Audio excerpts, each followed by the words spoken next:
Hey everyone, and welcome to another episode of Divi Nation. Divi Nation is a podcast and YouTube show by Elegant Themes, a proud leader in the premium WordPress theme and plugin market. Now, the goal of Divi Nation is really simple. We want to provide you with the knowledge, insights, and supportive community that you need to be successful with WordPress and Divi. I'm your host, Nathan B. Weller, and as your host, it's my job to facilitate that success by having various guests from the Divi and wider WordPress community onto the show to share their stories and experiences with you. In this episode, I'll be sitting down with Matt Cromwell, who is a partner at WordImpress, a San Diego-based plugin development shop. Among many other great plugins, WordImpress are the creators of Give. It's a relatively new plugin designed to make accepting donations directly on your WordPress website both easy and effective. It's the perfect representation of Matt's underlying philosophy when it comes to WordPress.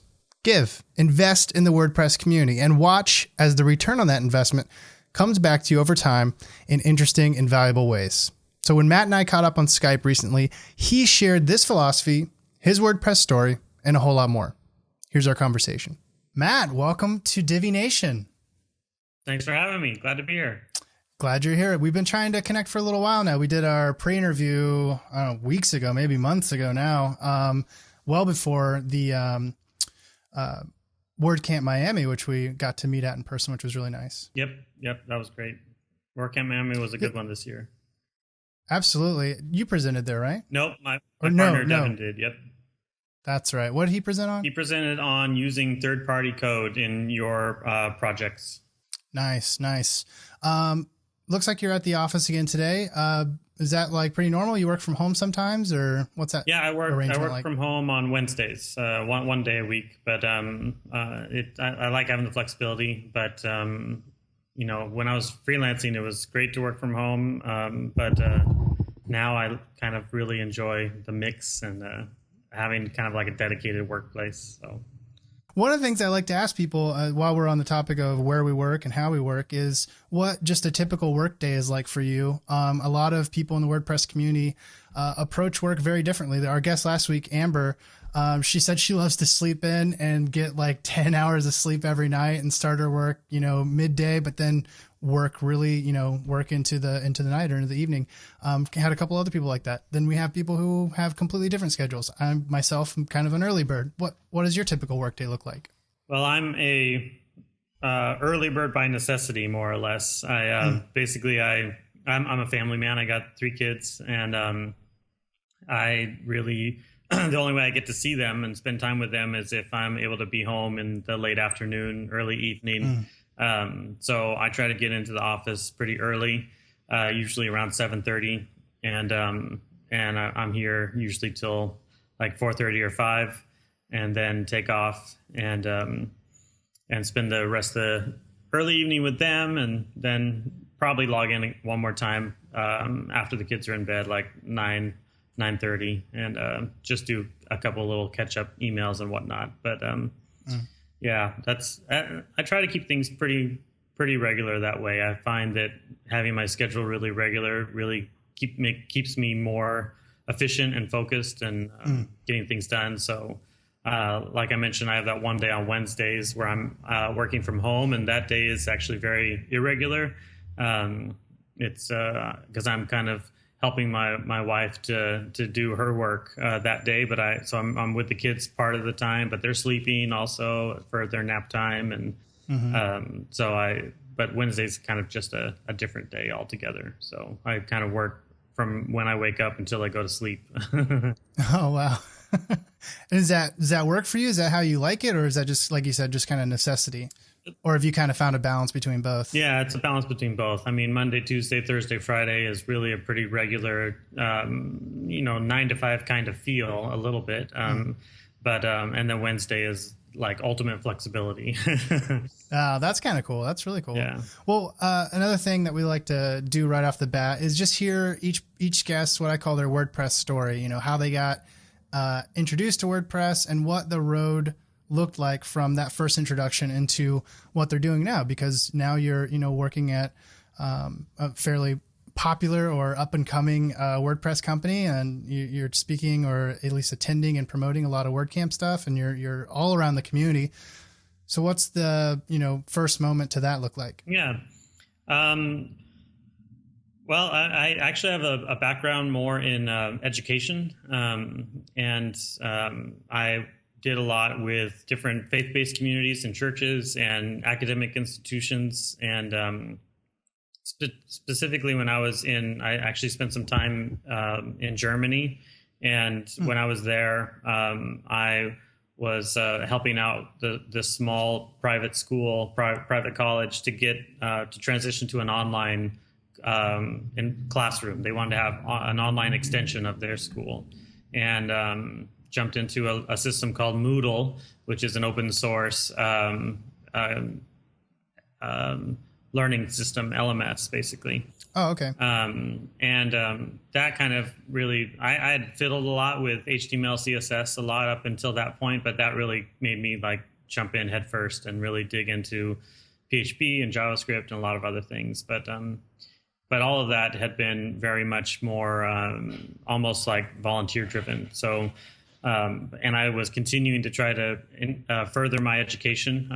Got a master's in theology and a master's in history. And I was going to be pursuing a PhD in history, actually. And all of that is really expensive and takes a lot of time. Yeah. And so I was actually basically funding my education with projects. And I was able to. Oh, wow. Yeah, I was able to do that eventually by jumping into WordPress. So a friend of mine needed some help building out some church websites, and he asked me if I knew how to do WordPress, and I said nope, but I can try. And I can learn. Yeah, so I jumped head first in with him, and it's been all uphill from there, basically uphill in a good way. So that's interesting that you got into church websites and nonprofits and educational builds. I actually think, particularly on the education side, those are some challenging websites to build.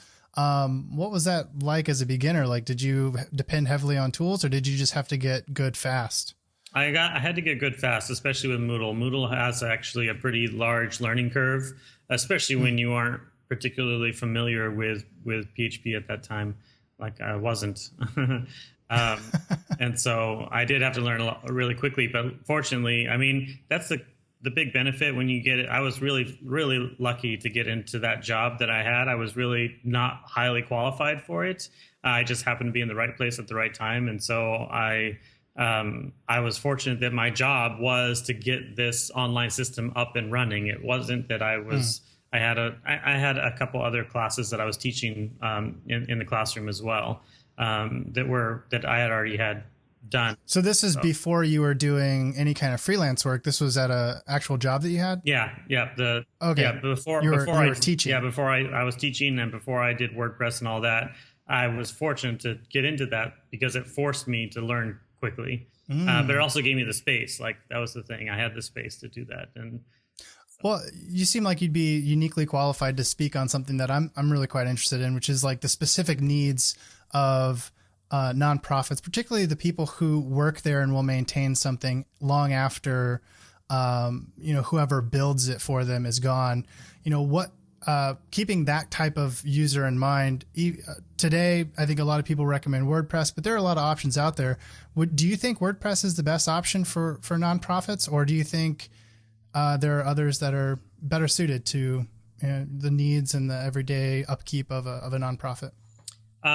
Generally, I would say 9 times out of 10, yes, WordPress is the best solution for them, primarily because it is a lot easier to learn than a lot of other systems.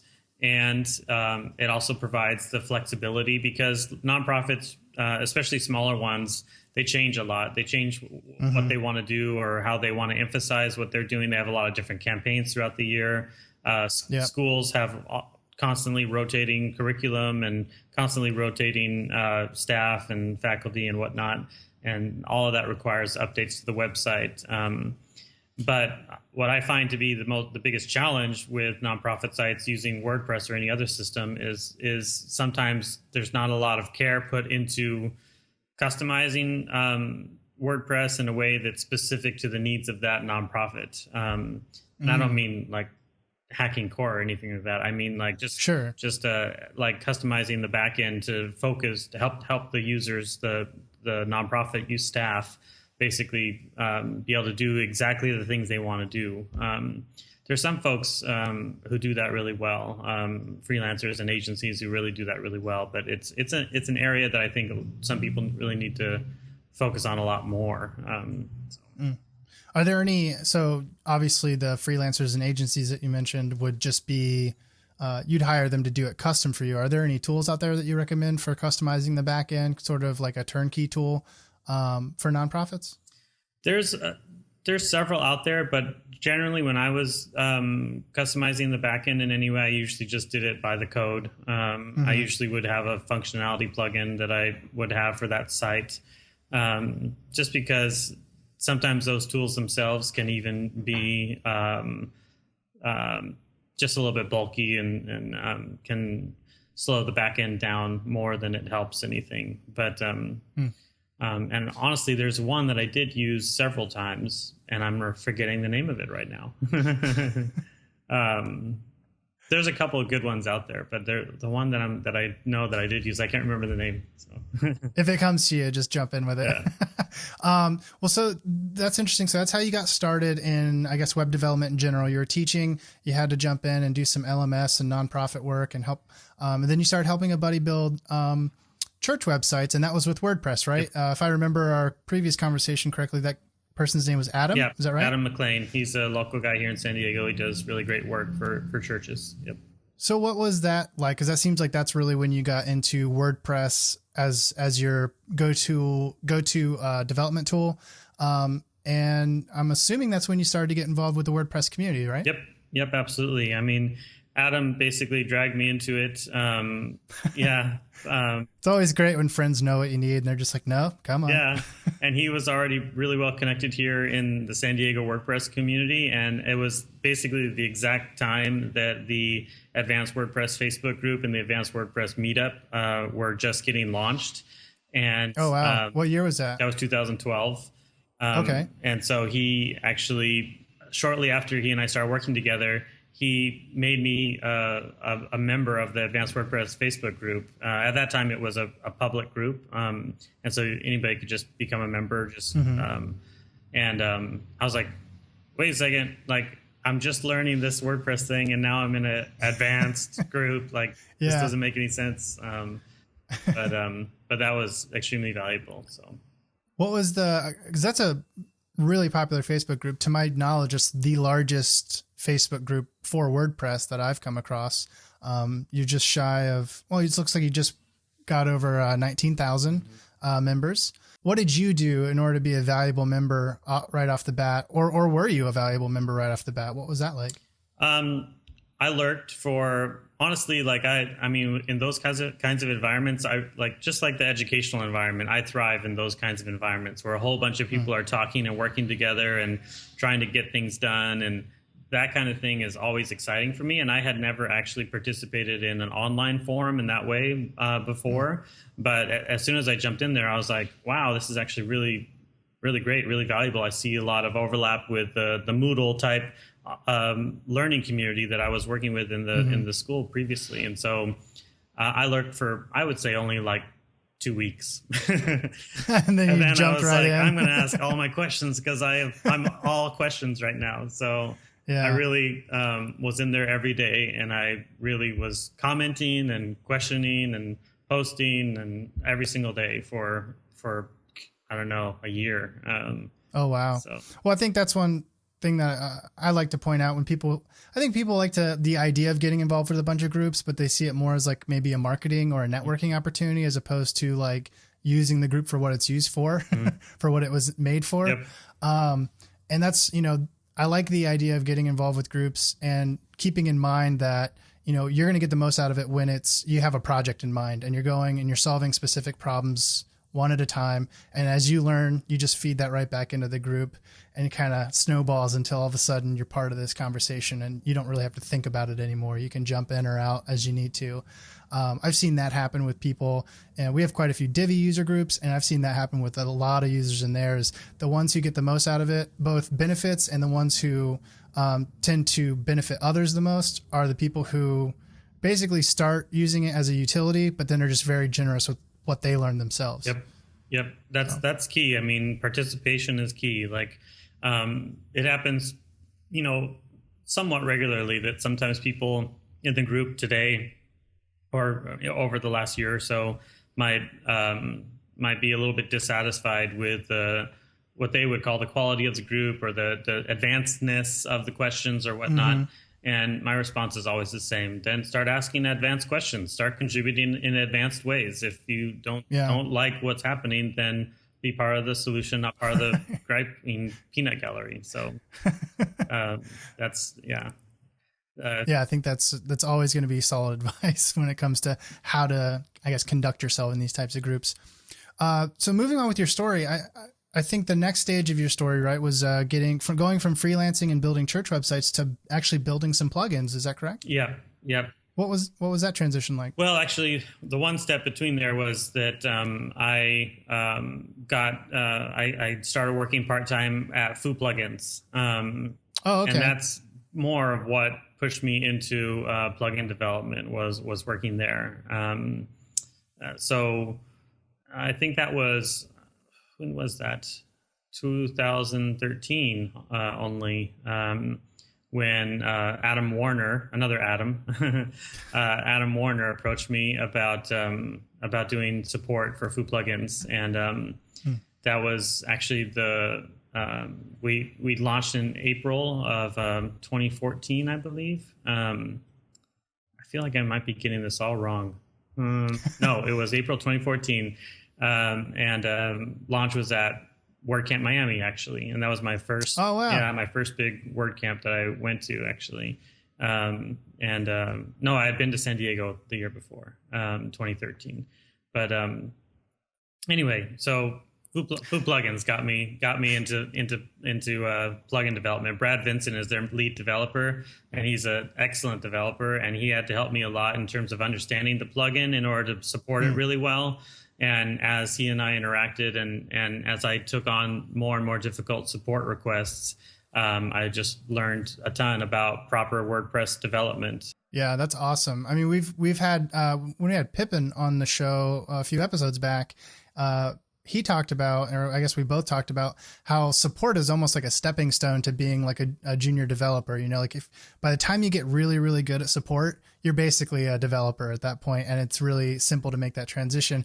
I think in terms of that conversation, the context of that discovery or that insight was that, wow, it's really hard to keep good support people because they want to move on to, different jobs where they don't necessarily have to interface with customers every day if that's not their thing. Yep. Or maybe they just like the work of developing more than they like supporting other people's products. Was that what happened with you, or was it maybe just something else? No, I mean, my role at WordImpress now is head of support. And I have 2 part-time folks working with me now, and we're hiring another one that's going to have an on-ramp to full-time. So our support team here is growing quickly, but so you're still very passionate about the support aspect of it. Yeah, for sure. I mean, I do enjoy development. There is a big difference when you're doing support code work. It's really debugging. It's really oftentimes it's debugging other people's code, and it can feel a lot more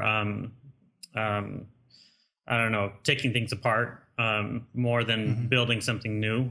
So plugin development still by itself is actually really exciting. It's left brain, right brain. It's creative and technical, whereas debugging is very, very technical.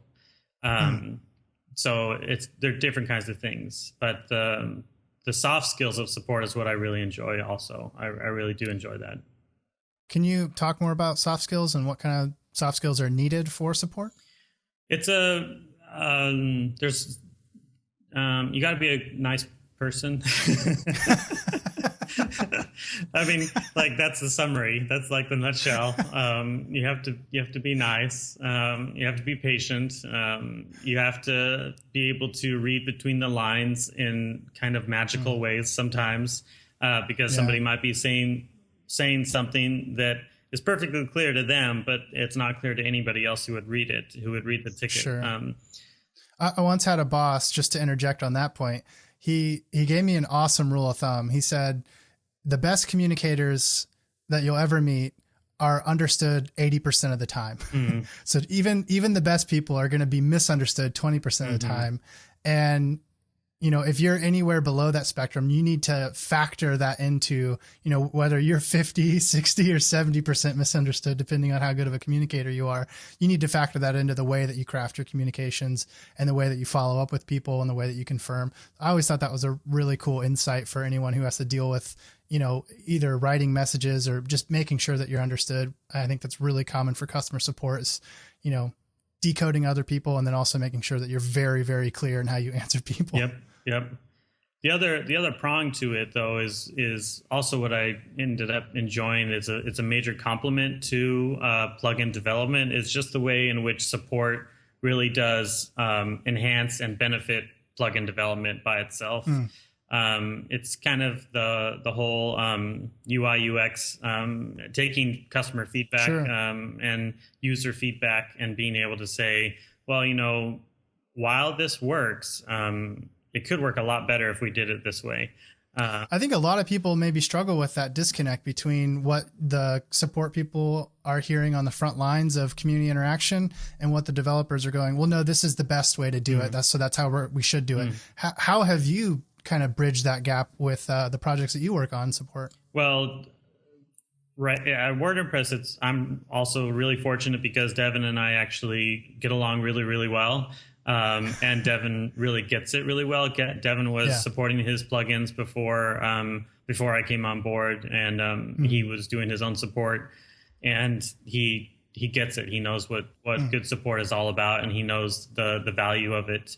And honestly, like in some ways, that's kind of one of the most important things about being able to have support influence development is having your head of development get it. Having your head of development actually understand that support is the front line of your product and support is the best way to get customer feedback on your product. Because at the end of the day, you know, we can conceptualize what we think the plugin should be doing. It's the same thing about that communication rule you just said. Like the plugin is ideal for the developer or for how we imagined it or for, you know, we did it exactly how we wanted it. For the specific use case that you had in mind when you created it. But then the people start actually using it, actually start implementing it, and they're tripping up over this or that or the other. And that's where support can be like, hey, I'm getting people saying this all the time. So whether or not we did it as best as we could doesn't really matter, because at the end of the day, where the rubber hits the road, there's some hitches there, some hangups there. Sure. Do you guys have any kind of process in place for that? Or is it more like you just walk over to his desk or send him an email and, hey, we should change this? He's right there. I'm going to say, hey, let's work on this. I like hearing good things about me. We talk about it. We have meetings. We talk about it. We track everything in GitHub. I joke all the time. I wish I had a GitHub repo for my family so I can create issues and resolve them. Because we're religious about. That's hilarious. Yeah, we're religious about our GitHub over here. So. I love that. Yeah, I wish life in general just had a ticketing system. I wish, slightly off topic, but there are so many things in life that would be improved if there was a ticketing system. Could you imagine like every single public service every single public office had a ticketing system and they did their, you know, processes by iteration? Well, like our lives would be different. Yep. Yeah, and everybody would be in support. Everybody would work in support. That's right. Yeah, there would be an infinite amount of tickets. So tell us more about how you got involved with the company you work at now, WordImpress. What was coming on board there like? And since you started, what has been working there been like?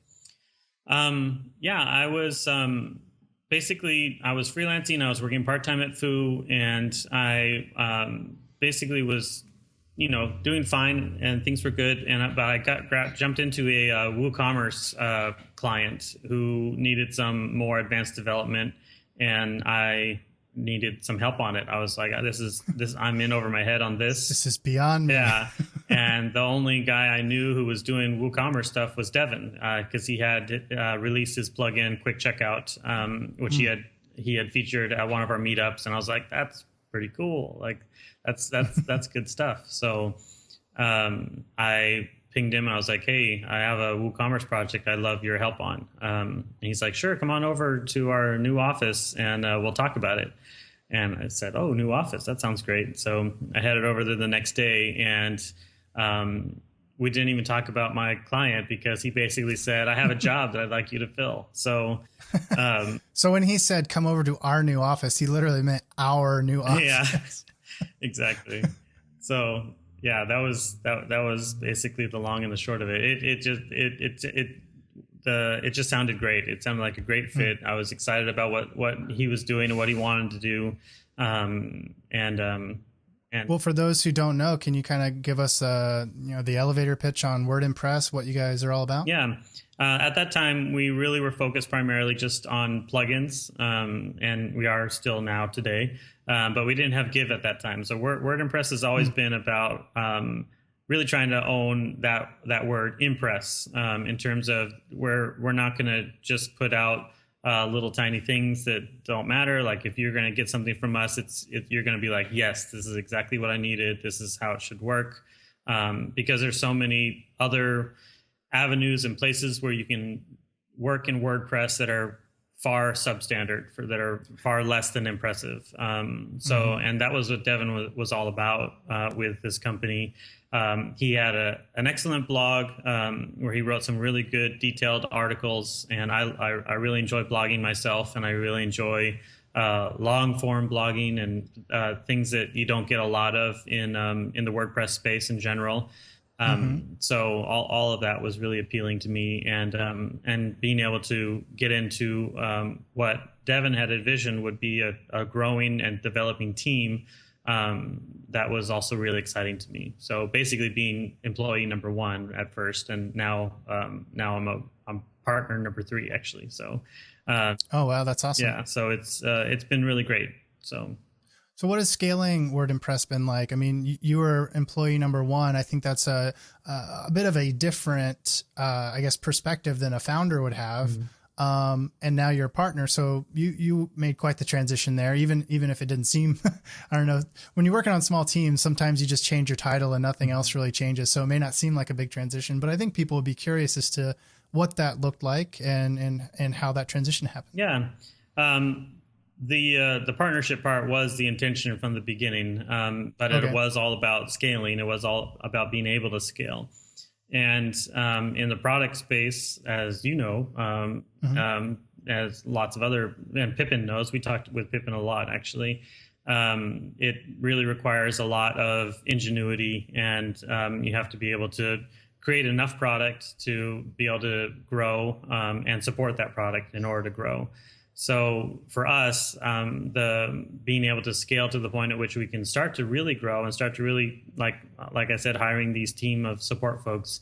For us, the answer was Give. Give is our donation plugin for WordPress. We launched it in April of last year, and that has really quickly become the majority of our sales revenue,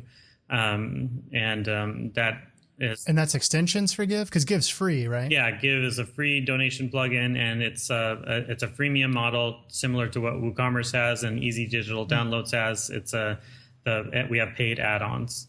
Gotcha. But out of the box, the Give plugin itself will let you do donations. You can have it up and running in 5 minutes if you have a PayPal standard account. And we have some great stories that talk about that on our website. Yeah. Feel free to share one, because I feel like the next topic that we wanted to get into, which was something you brought up in our pre-interview, was just this concept of giving back to the WordPress community. Like, we all get so much, whether it's from groups like Advanced WordPress or for the Divi community who's listening to this, we get tons from each other, from our Facebook groups, from our blog, the comments there, forums. And you're talking about maybe one of the most important things that you've discovered is giving back and keeping that kind of cycle going. Can you talk more to that point? Yeah, I mean, I think one of the big reasons why Give is doing so well is because of how it makes people feel, and also how it makes us feel. Like we feel like we love the fact that we're benefiting the whole WordPress community with a donation plugin that basically is our tagline for Give is called democratizing generosity. Taking the nice. Yeah, instead of democratizing publishing, yeah, democratizing generosity. Yeah, I like that. We're really trying to help people be generous and help things happen in the world, and having a plugin that actually like promotes that and embodies that and looks like that and feels like that. To us, it's really great. We love it. So like one of the stories I was mentioning is a friend of ours, Jesse Peterson. He had a situation. You can read this on our website. He had a situation where he and his family were they enjoy fostering children, and they had fostered several different children, and a boy came into their life through fostering that suddenly he was in he was a newborn where he suddenly was in the need of needing to be adopted. And it doesn't normally happen that way. There is a foster to adopt track, but having a boy who is suddenly basically parentless is unique and difficult. And for them, they had already been fostering him for several weeks, and he had grown attached to them, and they were attached to him, and they're like, he needs a family, so let's make this happen. But the immediate need there was they needed to raise over $10,000 in legal fees. So they could adopt. Yeah, which is not standard. Typically, when a child is up for adoption, often the city or the state pays for that adoption in one way or another. But because of the unique situation that this boy, his name's Parker, was in, there was a lot of legal fees involved, and they needed those legal fees done within 7 days. Oh my goodness! Yeah, and so he originally thought about using a system like GoFundMe or whatnot. But he stumbled on Give, and he was like, "Hey, he's a Genesis Pro developer, and he actually he's like, I can spin this up quickly." So he put together a quick site called surpriseadoption.com, and put Give on there, and he had it up and running in a very short amount of time, and they raised over $10,000 in 7 days. Wow! Yeah, that's insane. That's awesome. Yeah, it was really incredible. We were just so thankful to see that happen, and that was it's also a testament to the WordPress community, because Jesse's really well known in the WordPress community, and and so many WordPress folks contributed to that. We have another story very similar to it. I won't go into the whole thing, but Mark Bensikine from Desktop Server also had something very similar, where he helped out a homeless family, and they needed to get on their feet. And he did the same thing and used Give without any add-ons or anything, just PayPal standard, and raised a ton of money in like 3 days to help this homeless family get back on their feet. It was So this is like a real deal open source alternative to the crowdfunding. I mean, for sure, this is not like I don't know. I feel like a lot of people do the whole PayPal cart or whatever on their site, the donate button, and they just don't get the same kind of traction that you might get with these other platforms. And given, you kind of have to already have a community that you can promote this to, but that's awesome that it can handle that kind of immediate need. Yep, absolutely. Yep. I mean, as people keep talking about how WordPress is maturing, just a couple of years ago, nobody really would have taken an e-commerce site seriously on WordPress, just several years ago, and so of course we see the dominance of WooCommerce in the e-commerce space now. Huge. Yeah, and the truth is donations are e-commerce also, and so it's a natural and perfect fit. And the more and more that people start to leverage Give and start to see how easy it is and raising this type of money, I think the more seriously WordPress will be taken in the nonprofit space, and as a real platform for online donations. That's awesome. So clearly this is, the way that you guys at WordImpress found to sort of intersect your needs as a business and your desire to give back to the community. Is there a process that you went through to go, okay, let's narrow down, what do we want to focus on that kind of meets at that intersection of our needs and the community's needs, where we can do both at once? Because everybody, we all only have so much time in a given day. So we can't just go around going, I want to give back, so I'm going to commit like 3 hours a day to something that doesn't affect me at all. Nobody wants to be selfish, but it's got to always be some kind of tie-in. Do you guys have any way that you would recommend people go about finding that intersection for themselves? I think generally it's mostly about getting to know the WordPress space more and more, because there are so many ways that you can give back to the WordPress community. There's just so many, many, many ways that you can give back. And whether that be contributing to documentation online, or helping out to volunteer at your local meetup, or organizing your WordCamp, or just, continuing to produce plugins on the repo, answering support questions on the repo. There's so many things that in ways that you can contribute. So it's just more about getting exposed to all those different ways in order to find the thing that really feels like a natural fit for you. Some folks really enjoy documentation, really enjoy just writing and not having their name public or be seen or anywhere. And that's a great way to do it. Others want to really be involved in an online community like Advanced WordPress or Intermediate WordPress, any of these other big communities, Divi. So there's lots of ways to get involved. It just depends on what you're looking for. Was that your question? Yeah, basically it's I guess one thing someone else brought up in another conversation was they recommended that if people want to find what works for them, if they truly have no idea, they should try everything and then stop doing everything except for what sticks, like except for what really resonates with them. Do you think that's a bit of what you did? Because it sounds like you've been active in a lot of different areas of WordPress community, but now it seems you've kind of found what it is that works for you, and you tend to focus on that. I see you on the Facebook groups quite a bit. Obviously you're supporting your own products, and then Give is like a product version of giving back. Is that a fair characterization of what's going on? Yeah. I have definitely dabbled in pretty much every way that I can contribute. I have also even contributed to documentation on the codex and things like that, because I do also enjoy that type of writing. But the thing that does seem to stick overall is this plugin development, support, and the meetup. Honestly, our local meetup. I really enjoy the local meetup a lot. I don't officially organize WordCamps. I kind of rather would not. So, but I do enjoy them. They're not insignificant feats of organization. Yeah. There's quite a bit of administration that seems to go on there. Yeah, it's kind of intense. So, and the meetup keeps me really busy. So I'm happy contributing there. And the meetups always feel like an educational environment to me. So that's where there's some natural overlap there for me.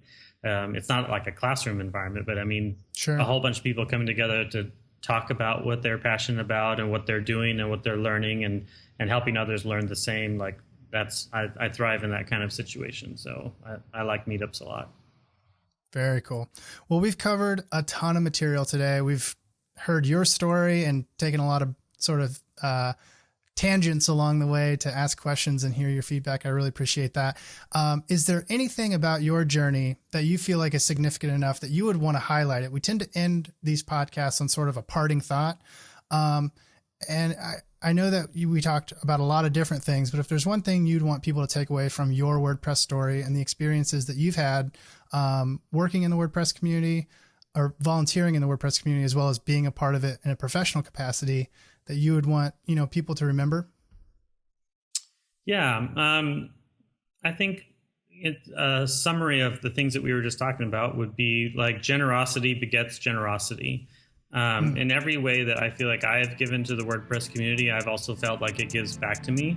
And like what we were saying about online communities. The more that you contribute to the community, the more you actually get out of it.